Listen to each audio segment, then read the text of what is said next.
ایک اور چیز جو ان کے اندر بہت زیادہ تھی وہ یہ مسئلہ ہے، بیٹیوں پر بڑا ظلم کرتے تھے، خواتین پر. خواتین کو بچی جب پیدا ہوتی تھی قرآن نے اس کا ذکر کیا ہے، وَإِذَا بُشِّرَ أَحَدُهُمْ بِالْأُنْثَى ظَلَّ وَجْهُهُ مُسْوَدًّا وَهُوَ كَظِيمٌ يَتَوَارَى مِنَ الْقَوْمِ مِنْ سُوءِ مَا بُشِّرَ بِهِ أَيُمْسِكُهُ عَلَى هُونٍ أَمْ يَدُسُّهُ فِي التُّرَابِ، کہ جب اس کسی کے ہاں بچی کی ولادت ہوتی تھی تو اس کا چہرہ سیاہ ہو جاتا تھا اور پریشان ہوتا تھا کہ اگر زندہ چھوڑوں تو میرے لیے عار ہے، اور زندہ نہ چھوڑوں تو زمین میں دفن کرنا پڑے گا. قرآن کریم میں آتا ہے وَإِذَا الْمَوْءُودَةُ سُئِلَتْ، کہ جب زندہ درگور کی ہوئی لڑکی سے پوچھا جائے گا بِأَيِّ ذَنبٍ قُتِلَتْ، کس ظلم میں اس کو قتل کیا گیا تھا. قیامت کے دن اللہ پوچھے گا کہ اس بچی کو اس بچی سے پوچھیں گے، اور اس بچی سے پوچھیں گے اس قاتل کو ذلیل کرنے کے لیے. اس بچی سے پوچھیں گے آپ کا کیا قصور تھا جو آپ کو قتل کیا گیا تھا. مقصد اس کے اس والد کو پوری دنیا کے سامنے ذلیل کرنا ہے کہ اس بچی کو تم نے قتل کیا تھا. اذا الموءودۃ سئلت بأي ذنب قتلت، کس گناہ میں اس کو قتل کیا تھا. اسی طرح ان کے معاشرے میں یہ چیز تھی کہ عورت کو وراثت میں حق نہیں دیا جاتا تھا. اسی طرح ان کے اس میں یہ تھا کہ جس طرح وہ لوگ ہمارے ہاں مال تقسیم ہوتا ہے میراث میں، ان کے ہاں میراث میں عورتیں بھی تقسیم ہوتی تھی. عورتیں بھی کسی کی میراث کا حصہ بن جایا کرتی تھی. تو بہت طرح طرح طریقوں سے وہ عورتوں پر، خواتین پر، بچیوں پر ظلم کرتے تھے. اسلام نے آ کر ان ساری چیزوں کو ختم کیا ہے، لیکن آج ہم دوبارہ اسی طرف پلٹ رہے ہیں. آج جب ہمارے ہاں بیٹی کی ولادت ہوتی ہے ہمارا چہرہ بھی سیاہ ہو جاتا ہے، جس طرح حضور سے پہلے کے جاہلوں کا ہو جاتا تھا. جس طرح حضور سے پہلے بیٹی کی ولادت ہوتی تھی تو ان کا چہرہ سیاہ ہو جاتا تھا، وہ پریشان ہوتے تھے کہ اب میرے ہاں بیٹی ہوئی ہے. ہمارے ہاں بھی جب کسی کی بیٹی ہوتی ہے تو باپ بھی پریشان، ماں بھی پریشان کہ میرے ہاں تو دوسری بیٹی ہو گئی، میرے ہاں تو تیسری بیٹی ہو گئی. اور ایسے ایسے جاہل بھی ہمارے معاشرے میں پائے جاتے ہیں جو نماز بھی پڑھتے ہیں، روزہ بھی رکھتے ہیں، حج بھی کرتے ہیں، اور بیوی کو کہتے ہیں کہ اگر اس دفعہ تمہاری بیٹی ہوئی میں تمہیں طلاق دے دوں گا. ایسے جاہل بھی موجود ہیں. حضور علیہ الصلوۃ والسلام نے فرمایا تھا بدأ الاسلام غریبا وسيعود كما بدأ فطوبى للغرباء، کہ اسلام جب آیا تھا تو اجنبی تھا، کوئی اس کو قبول نہیں کرتا تھا. ایک وقت آئے گا کہ یہ مذہب پھر اجنبی بن جائے گا. آپ نے فرمایا ایسے اجنبیوں کو میری طرف سے خوشخبری ہو. یہ اسلام ہمارے ہاں پھر اجنبی بنتا جا رہا ہے. یعنی ہم یہ جو کہتے ہیں نا تاریخ اپنے آپ کو دہراتی ہے، ہم دوبارہ اس موڑ پہ کھڑے ہیں آج کہ حضور علیہ الصلوۃ والسلام سے پہلے بیٹیوں کی پیدائش کو عار سمجھا جاتا تھا. آج ہم دوبارہ اس موڑ پہ آ چکے ہیں کہ ہم دوبارہ بیٹیوں کی پیدائش کو عار سمجھتے ہیں اپنے لیے. بیٹیوں کو ہم وہ محبت نہیں دیتے.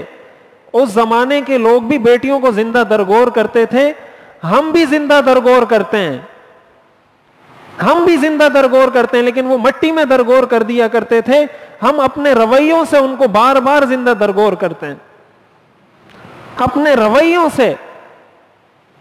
جب باپ اپنی بیٹی کو وہ حق نہیں دے گا، اپنی بیٹی کے ساتھ وہ رویہ نہیں رکھے گا جو وہ رویہ وہ اپنے بیٹے سے رکھتا ہے، اس کا مطلب باپ نے اس کو زندہ درگور کر دیا. ایک دفعہ نہیں، بار بار کرتا ہے.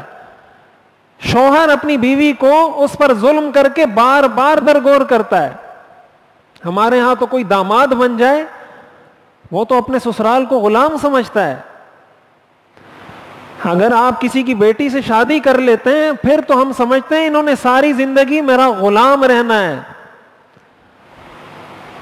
یہ بات یاد رکھیں کہ ہمارے معاشرے میں بیٹیوں کی پیدائش کو جو برا سمجھا جاتا ہے یا ان کو جو حق نہیں دیا جاتا، اس کے اندر ان دامادوں کا پورا پورا حصہ ہے. قیامت کے دن جب اللہ تعالیٰ ان سے پوچھے گا کہ تم نے اس بیٹی کو کیوں زندہ درگور کیا تھا، ان دامادوں سے بھی پوچھے گا کہ تم نے اپنی بیویوں کے ساتھ، اپنے سسرال کے ساتھ ایسا حاکمانہ رویہ کیوں رکھا تھا جس کی وجہ سے وہ اپنی بیٹی کو اپنے لیے عار سمجھنے لگے. یہ اذا الموعودۃ سئلت ان کے ساتھ خاص نہیں ہے صرف کہ وہ زندہ درگور کرتے تھے, ان سے پوچھا جائے گا, ہم سے بھی پوچھا جائے گا کہ تم نے کیوں زندہ درگور کیا تھا, اور ہم آج اپنے رویوں سے زندہ درگور کرتے ہیں. میراث میں حق نہیں دیا جاتا بھی عورتوں کو, یہ میراث میں حق عرب لوگ بھی نہیں دیتے تھے, وہ جاہلیت والے بھی نہیں دیتے تھے, ہم بھی نہیں دیتے. حضور علیہ الصلوۃ والسلام بھی تو کسی کے داماد تھے نا, حضور بھی تو کسی کے داماد تھے, آپ نے بھی تو کسی کی بیٹی سے شادی کی تھی. کیا آپ کو کبھی ملتا ہے کہ حضرت ابوبکر صدیق رضی اللہ تعالی عنہ کے ساتھ حضرت ابوبکر کی بیٹی آپ کے نکاح میں تھی, حضرت عمر کی بیٹی آپ کے نکاح میں تھی؟ کبھی آپ کو تاریخ میں, سیرت میں ایسا کوئی واقعہ ملتا ہے کہ حضور نے حضرت ابوبکر کے ساتھ ایسا حاکمانہ رویہ اختیار کیا ہو کہ تم میرے سامنے ایسی بات کرتے ہو, تمہاری بیٹی میرے پاس ہے؟ یا حضرت عمر کو کبھی کہا ہو کہ تمہاری بیٹی میرے نکاح میں, تم میرے ساتھ ایسے بات کرتے ہو؟ یہ وہاں پہ پھر بات آتی ہے, اسلام مکمل ضابطہ حیات ہے. زبان سے بولنا بہت آسان ہے, مکمل ضابطہ حیات ہے. ایسے داماد بنو جیسے داماد آپ کے پیغمبر تھے, تب پتہ چلے گا کہ مکمل ضابطہ حیات ہے یا نہیں.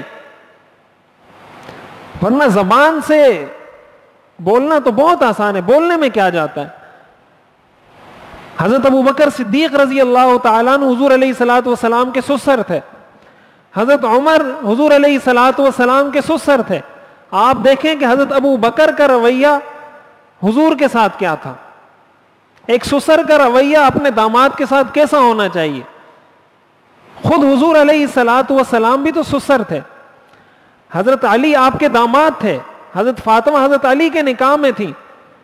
حضور علیہ الصلوۃ والسلام کا برتاؤ اپنے داماد کے ساتھ کیسا تھا, اور بحیثیت داماد کے آپ کا رویہ اپنے سسر کے ساتھ کیسا تھا. آیا ہم بھی اس طرح کے داماد ہیں؟ حضرت عثمان رضی اللہ تعالیٰ عنہ حضور علیہ الصلوۃ والسلام کے داماد تھے. کیسے داماد تھے؟ جب آپ کی ایک بیٹی کا انتقال ہوا, آپ نے دوسری بیٹی کا نکاح ان سے کروا دیا. ایسے داماد تھے. کیا ہم آج ایسے داماد ہیں کہ ہماری بیوی کا انتقال ہو جائے تو ہمارے سسرال والے اپنی دوسری بیٹی کا نکاح مجھ سے کروا دیں؟ ایسا ہمارے اخلاق ایسے ہیں, وہ تو کہیں گے اللہ اللہ کر کے جان چھوٹی اس عذاب سے. ہمارے تو یہ رویے ہیں. حضرت عثمان کے بارے میں آپ نے فرمایا کہ اگر میری 10 بیٹیاں ہوتی, میں ایک ایک کر کے ان کو اپنے حضرت عثمان کے نکاح میں دیتا رہتا. ایک بیٹی کا انتقال ہوتا, دوسری بیٹی ان کے نکاح میں دیتا, دوسری بیٹی کا انتقال ہوتا, تیسری بیٹی ان کے نکاح میں دیتا. 10 بیٹیاں ہوتی, 10 کے 10 ان کے نکاح میں کروا دیتا. یہ وہ بنیادی سیرت کا وہ درس ہے جس سے ہم غافل ہیں. تو میں یہ عرض کر رہا تھا کہ جس طرح وہ زندہ درگور کرتے تھے, ہم اپنے رویوں پر غور کریں کہ ہم بھی اپنے رویوں سے, اگر ہم بیٹی کی پیدائش پہ ناراض ہوتے ہیں یا بیٹی کی پیدائش پہ ہمارے پیشانی پہ بل پڑتے ہیں, تو قرآن کی یہ آیت ہمیں یاد رکھنی چاہیے کہ اسلام سے پہلے بھی یہ تھا اور ہم مسلمان ہو کے بھی ہماری یہ حالت ہے. تو آپ نے بیٹی کا جو حق ہے وہ اس کو دینا ہے, بیوی کا جو حق ہے اس کو دینا ہے. بیوی کو غلام نہیں سمجھنا, اپنی ماں کو اپنا غلام نہیں سمجھنا, گھر کی خواتین کو اپنا غلام نہیں سمجھنا. یہ حاکمانہ رویے وہ چیزیں ہیں جو ہمارے گھروں میں جھگڑے پیدا کرتے ہیں.